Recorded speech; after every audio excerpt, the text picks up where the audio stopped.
After delivery நிறைய பேர் இந்த ப்ராப்ளம் ஃபேஸ் பண்ணியிருப்பீங்க. எனக்கு பேக் டு பேக் 2 சிசேரியன்னால என்னோடய உடம்ப என்னால் சரியாக பார்த்துக்கவே முடியல. என் பொண்ணு பிறந்தப்போ இருந்த வெயிட்டை விட என் பையன் பிறந்ததுக்கப்புறமா நல்லாவே வெயிட் போட்டுட்டேன்.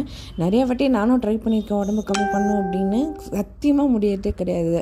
இந்த வாட்டி தான் 100 days சேலஞ்ச் அந்த மாதிரி எடுக்கலான் இருக்கேன். ஏன்னா நிறைய பேருக்கு அது ஒரு மோட்டிவேஷனாக இருக்கும் இல்லையா?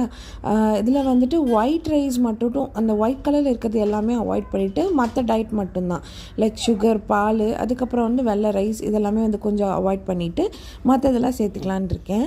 இதில் எனக்கு ஒரு சாட் கிடச்சிது, ஒரு புக்குமே கிடச்சிது. அந்த புக்கில் இருக்கிற டிஷ்ஷஸ் எல்லாம் தான் நான் ட்ரை பண்ண போகிறேன். மேக்ஸிமம் உங்களுக்கும் அது யூஸ்ஃபுல்லாக இருக்கும். நிறைய ஸ்ப்ரவுட்ஸ் பேஸ் பண்ண ரெசிபீஸ் தான் இருக்குது. இந்த வாட்டி கீரை பொரியல் பண்ணி மட்டை அரிசி, அதுக்கப்புறம் கொஞ்சம் குழம்பு இருந்தது, அது மட்டும்தான் இது பண்ணேன்.